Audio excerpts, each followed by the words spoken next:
যে বিজেপিকে ভোট দিয়েছিলেন কেন, বলবে রাম মন্দিরের নামে। তাহলে আজকে রাম মন্দির হয়েছে? আপনি আপনার বাড়ির জন্য ভোট দেননি, আপনি আপনার সম্মানের জন্য ভোট দেননি। 2026-এর ভোট ধর্ম নয়, কর্মকে সামনে রেখে দিতে হবে, আপনার স্বার্থকে সামনে রেখে দিতে হবে। আপনি 2026-এর ভোট লক্ষ্মীর ভাণ্ডার, খাদ্যসাথী, যুবসাথীকে সামনে রেখে দিন। এই অধিকার আপনার থেকে কেউ কেড়ে নিতে পারবে না। আমাদের মুখ্যমন্ত্রী মমতা বন্দ্যোপাধ্যায় আজ থেকে 15 দিন আগে আমাদের সরকার চতুর্থবার তৈরি হওয়ার পর আমরা 10টা প্রতিজ্ঞার কথা বলেছি। তার মধ্যে 5টা প্রতিজ্ঞা আমি খালি বলে আজকের সভা শেষ করব। তার মধ্যে প্রথম প্রতিজ্ঞা, মহিলারা যারা আছেন তারা শুনে রাখুন। মমতা বন্দ্যোপাধ্যায় বলেছেন, আমাদের সরকার যতদিন বাংলায় থাকবে মায়েরা আজীবন লক্ষ্মীর ভাণ্ডার পাবেন, কেউ আপনাদের লক্ষ্মীর ভাণ্ডার বন্ধ করতে পারবে না। কেউ ভিজছেন না তো? এদিকে চেয়ার নিয়ে যারা আছেন, এদিকে জায়গা আছে, চলে আসুন। ওরম মাথায় রুমাল দিয়ে থেকো না, জ্বর হবে। এদিকে আসো, ভিতরে এসো। এই খুলে দাও না। আমাদের দ্বিতীয় প্রতিজ্ঞা, বাংলায় যত বাড়ি আছে কেন্দ্র সরকার সাহায্য করুক বা না করুক, প্রত্যেকটা বাড়িতে আগামী 5 বছরের মধ্যে নলবাহিত পানীয় জলের সুব্যবস্থা মামাটি মানুষের সরকার করবে। এই আমাদের দ্বিতীয় প্রতিজ্ঞা। আমাদের তৃতীয় প্রতিজ্ঞা, যত বাংলায় ব্লক টাউন আছে প্রত্যেকটা ব্লকে টাউনে উন্নত মানের স্বাস্থ্য শিবির তৈরি করে প্রতি বছর দুয়ারে দুয়ারে স্বাস্থ্য পরিষেবা পৌঁছে দেবে আমাদের সরকার।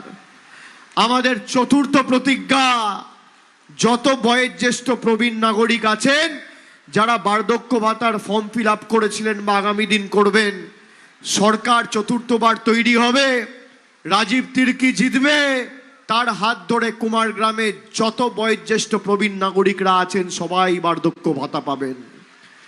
আমাদের পঞ্চম প্রতিজ্ঞা, কেন্দ্র সরকারের কোনো সহযোগিতা ছাড়া এই কুমারগ্রামে 25,000-এর বেশি মানুষকে, আমি সংখ্যাটাও বলে দিচ্ছি, প্রায় 26,472 জনকে আমরা বাংলার বাড়ি দিয়েছি গত 2 বছরে। আমাদের পঞ্চম প্রতিজ্ঞা, বাংলায় যত গরিব পরিবার রয়েছেন বাড়ির জন্য আবেদন করছেন বা আগামী দিন করবেন, কেন্দ্র সরকার টাকা দিক বা না দিক, আমাদের সরকার মামাটি মানুষের সরকার প্রত্যেক গরিব মানুষের মাথার উপর পাকা ছাদের ব্যবস্থা করবে। এই আমাদের পঞ্চম প্রতিজ্ঞা। তাহলে 5টা প্রতিজ্ঞা কি?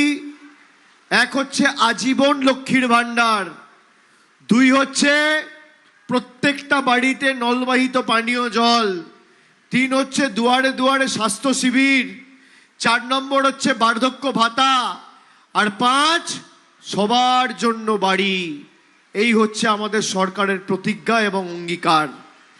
আর চা শ্রমিক ভাইদের জন্য আমি তো বলেই গেছি যে আমাকে বলার সুযোগ আর লড়াই করার সুযোগটা আপনারা দেবেন।